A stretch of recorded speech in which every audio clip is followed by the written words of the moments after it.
अजीज़ तलबा और तालबात, Farooq foundation online school के ज़रिए यकसा नसाब के मुताबिक तालीम हासिल करें। अगर हमारी वीडियोस पसंद आएँ तो चैनल को सब्सक्राइब करें और दोस्तों के साथ शेयर करें और बेल आइकन को लाजमी दबाएं ताकि आइंदा आने वाली तालीमी वीडियोस आप हासिल कर सकें। Assalamualaikum students. Here I'm Taste of Physics class 9th. Students, if you listen and watch all these video lectures with full attentively, then hope so you will get excellent marks in the exams.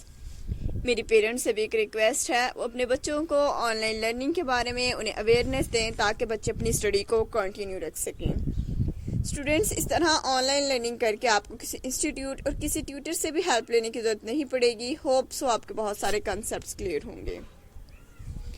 Farooq foundation online school के तहत आप grade 1 से लेके grade 10 तक हमारे इस YouTube channel पर all video lectures मौजूद हैं।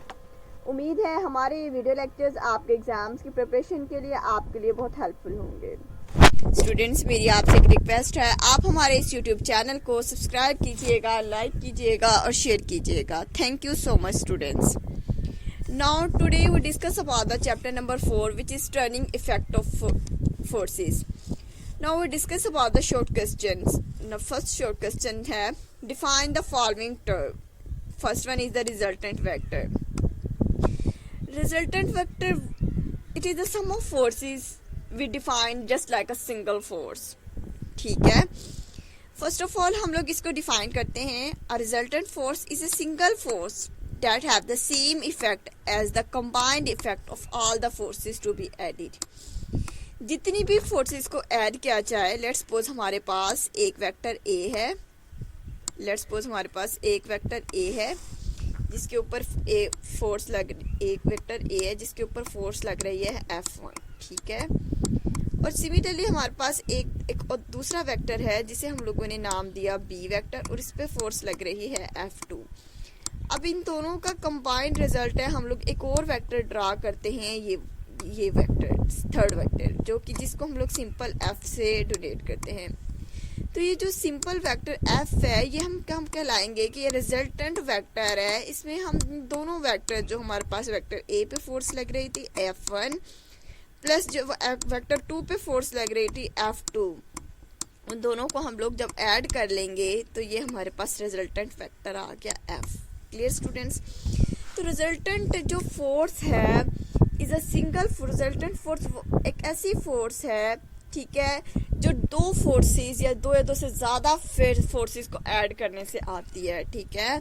इसका जो ऐड फोर्सेस का कंबाइंड इफेक्ट होता है which is also known as resultant vector. तो सेकंड हमारे पास है torque. So what is torque?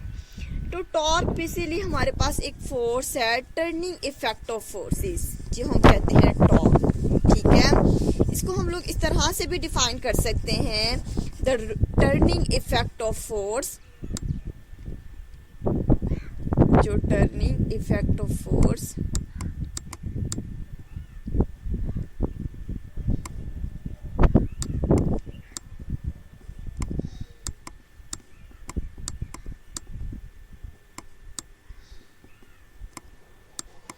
turning effect of force is also known as torque. So torque is a quantity, the rotational force is measured by a quantity known as torque. तो torque हमारे पास एक vector quantity है, clear. Third one हमारे पास है centre of mass. Centre of mass हमारे पास वो पॉइंट है जहाँ पे जो बॉडी का होल मैस है वो एग्जिस्ट करता है। Center of mass of a system is such a point where an applied force causes the system to move without rotation. Clear?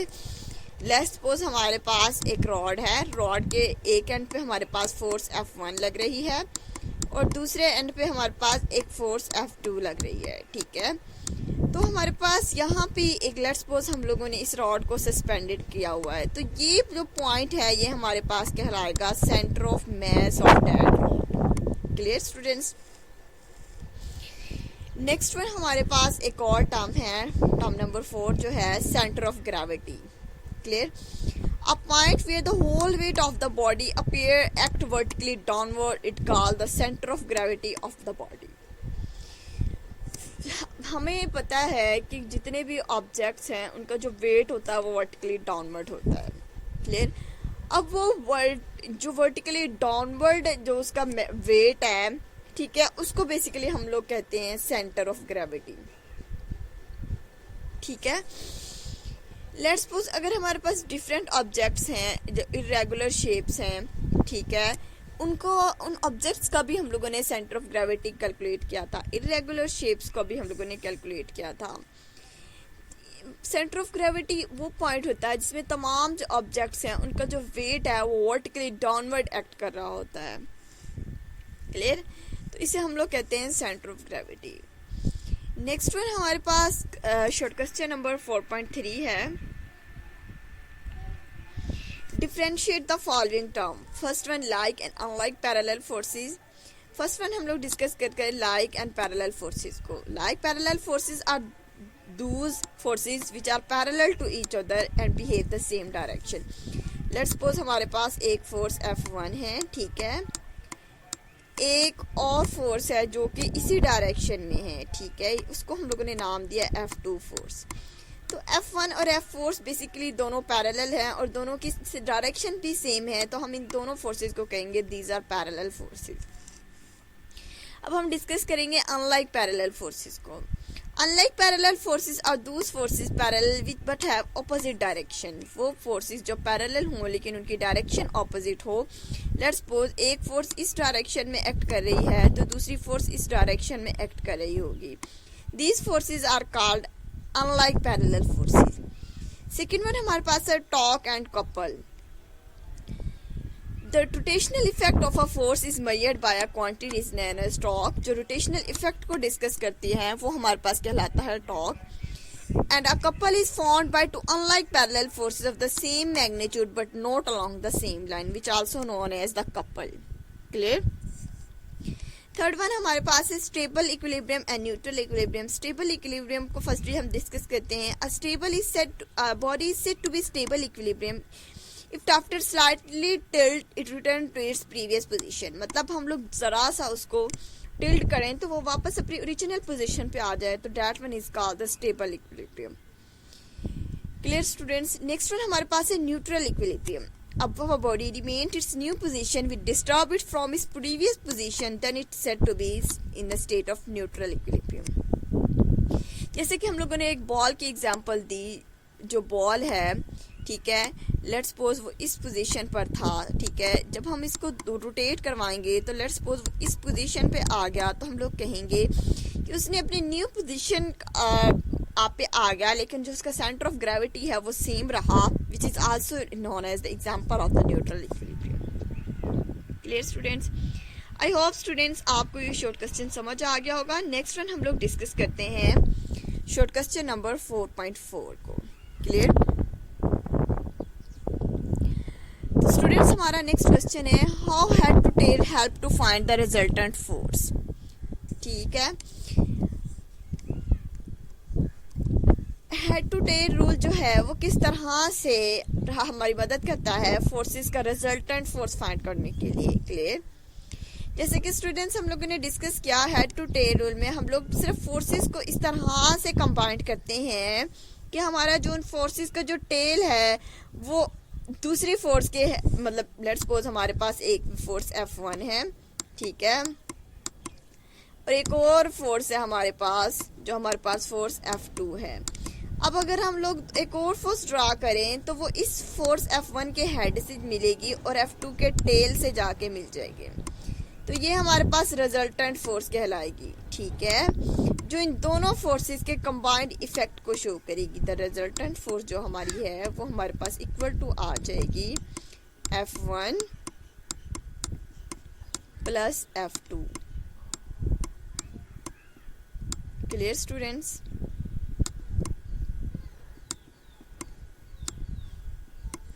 Draw the representative lines of all the forces to be added in such a way that the head of the first force coincide with the tail of second force। जो head है इसका वो coincide करेगा second जो force है हमारे उसकी tail के साथ। And the line obtained by joining the tail of the first force with the head of the last force resultant force the force represent resultant force, और वो रिजल्टेंट फोर्स जो है वो हमारी F1 के हेड के साथ कोइंसाइड कर रही है, जबकि F2 के टेल के साथ कोइंसाइड कर रही है। ठीक है, तो हमारे पास इस तरह से हम लोग रिजल्टेंट फोर्स को कैलकुलेट कर सकते हैं। Clear students? I hope students ये न्यूमेरिकल आपको बहुत अच्छे से समझ आ गया। Now move to the next question. How short question number 4.5 है,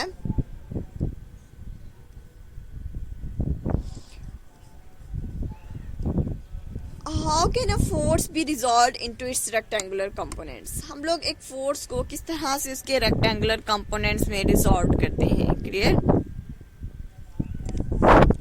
A force is resolved to its rectangular component by drawing two mutual perpendicular components. Consider a force F is making an angle theta with x-axis. Let's suppose students हमारे पास दो component हैं, एक हमारे पास होता है fx component और एक हमारे पास होता है fy कंपोनेंट। ठीक है, तो जो fx कंपोनेंट है वो रिप्रेजेंट करता है cos थीटा को, और जो y कंपोनेंट है वो रिप्रेजेंट करता है sin ऑफ थीटा को। This consider a force F making an angle theta with x-axis. This force may resolve into two its rectangular components by drawing its two mutual perpendicular components. The magnitude of these forces of rectangular component can be calculated as first one Fx is equal to जो force along horizontal axis के है वो equal to आ जाएगी F cos theta के। ठीक है, और जो Fy है वो हमारे पास आ जाएगी F sin थीटा की। Clear student? आई होप स्टूडेंट्स ये आपको शॉर्ट क्वेश्चन समझ आ गया होगा। क्लियर?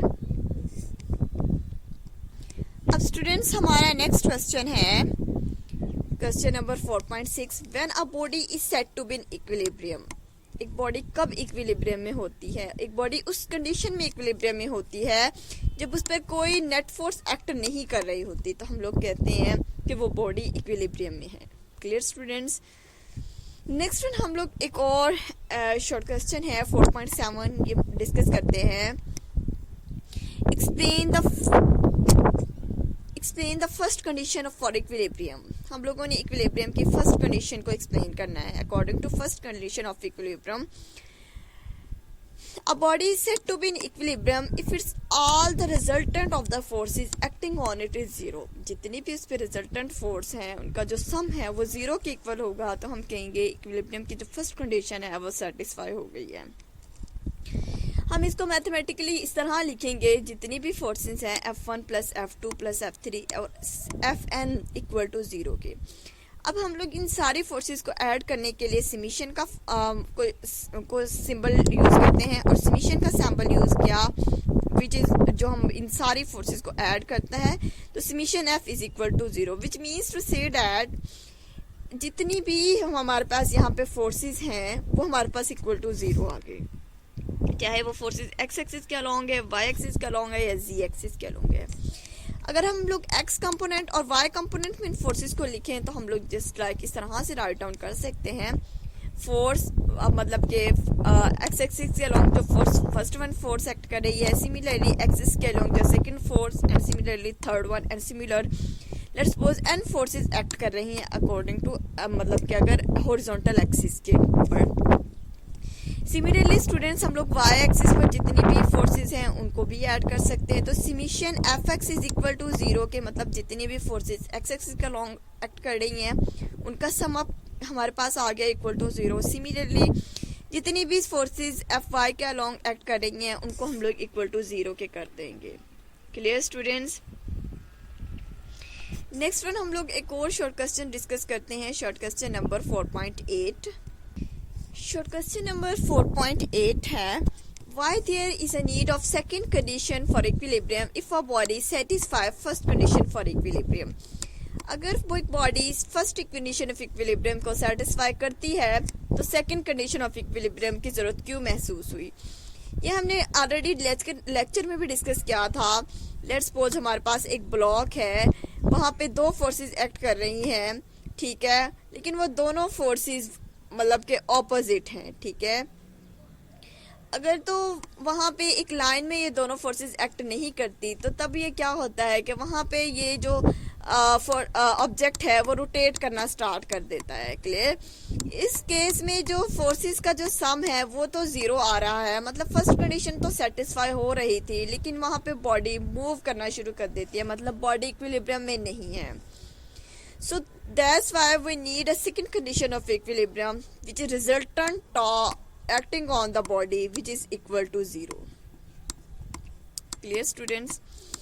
So हम इसका आंसर को रीड आउट करते हैं। When two equal and opposite forces act on a body along the same line, it will be in equilibrium when there is no linear acceleration produced in it. When two equal and opposite forces act on a body not along the same line, अगर तो equal लेकिन opposite forces हैं जिनका line of action भी same नहीं है, ठीक है, then the body is not equilibrium. Clear. Let's suppose हमारे पास एक फोर्स F1 है जिसका line of action force F2 से डिफरेंट है। क्लियर। तो हम कहते हैं कि इस सूरत में बॉडी क्या करेगी, रोटेट करना शुरू कर देगी, रोटेशनल एक्सेलरेशन उसमें प्रोड्यूस हो जाएगा, because rotational acceleration produced in the body although first condition is still satisfied.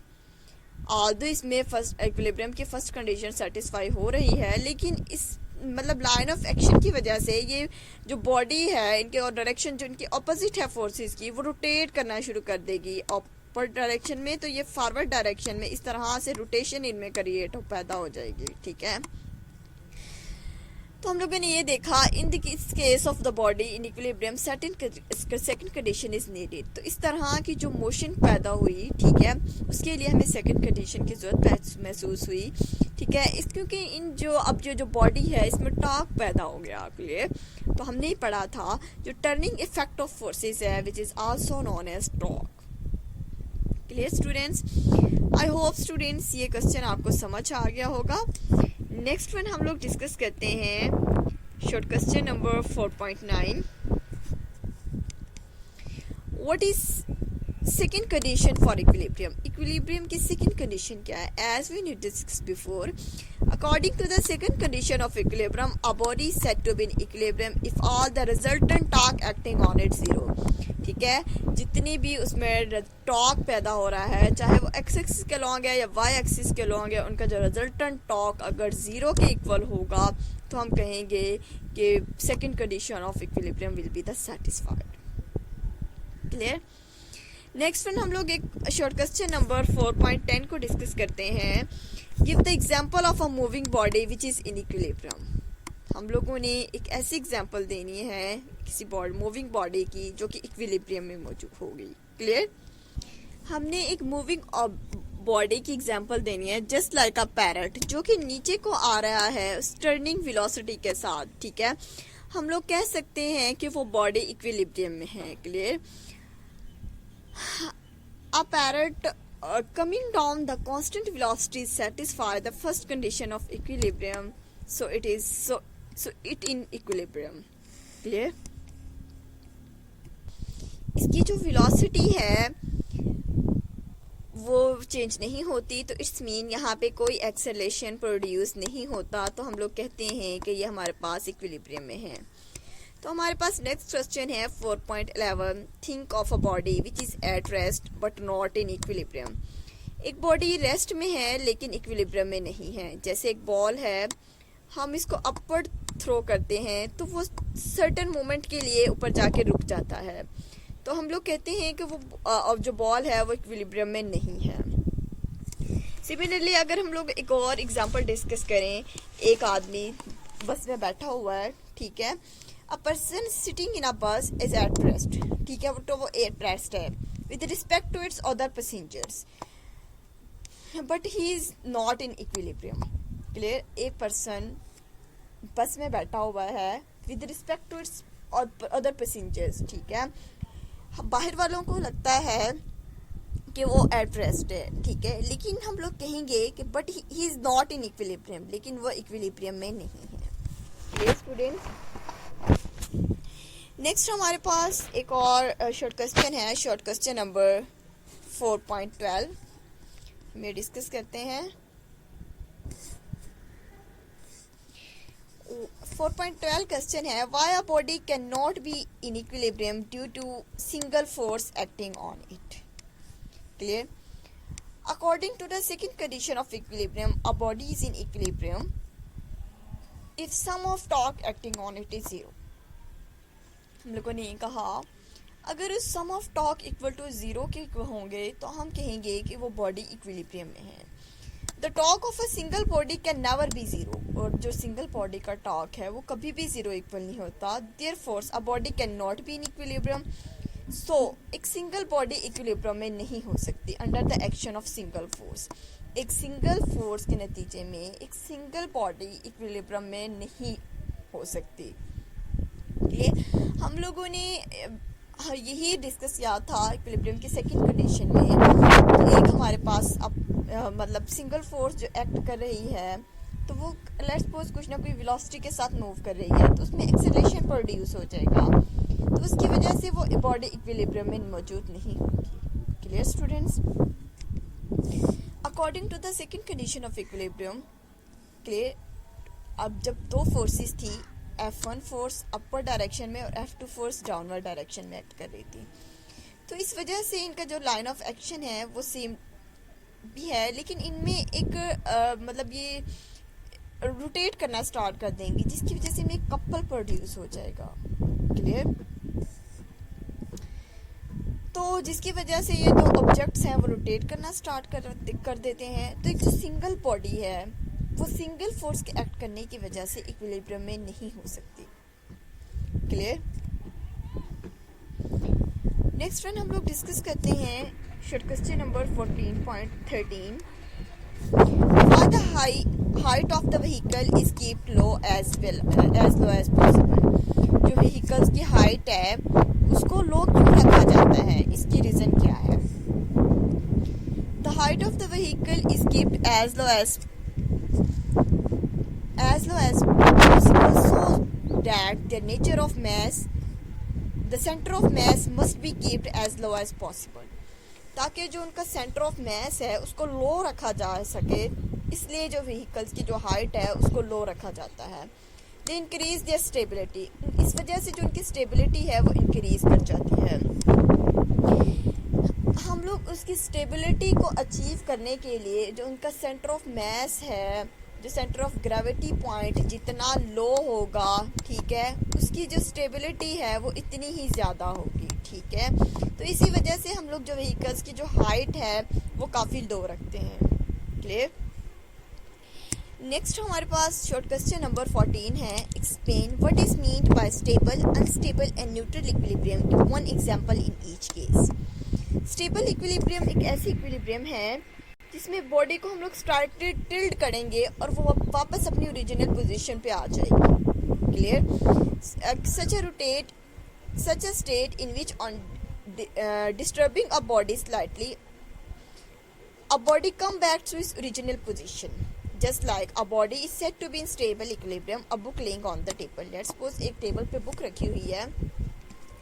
अगर हम इस बुक को स्लाइटली टिल्ट करें या फिर हम उसको थोड़ा सा छोड़ें, थोड़ी सी हाइट से छोड़ें, तो वो दोबारा अपनी उसी ओरिजिनल पोजीशन पे आ जाए, तो हम लोग उसे कहेंगे स्टेबल इक्विलिब्रियम. नेक्स्ट वन हमारे पास है अनस्टेबल इक्विलिब्रियम. क्लियर? तो स्टूडेंट अनस्टेबल इक्विलिब्रियम क्या है? such a state in which on disturbing the body slightly but does not come back to its original position. हम लोग इस बॉडी को स्लाइटली डिस्टर्ब करें लेकिन वो अपनी ओरिजिनल पोजीशन पे ना आए तो हम लोग उसे कहते हैं अनस्टेबल इक्विलिब्रियम.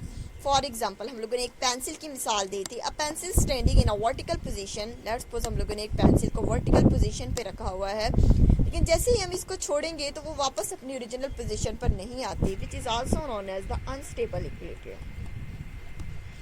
नेक्स्ट स्टूडेंट हमारे पास एग्जांपल है neutral equilibrium. A stage in which on disturbing the body slightly the centre of gravity does not shift, the body is said to be in a state of neutral equilibrium.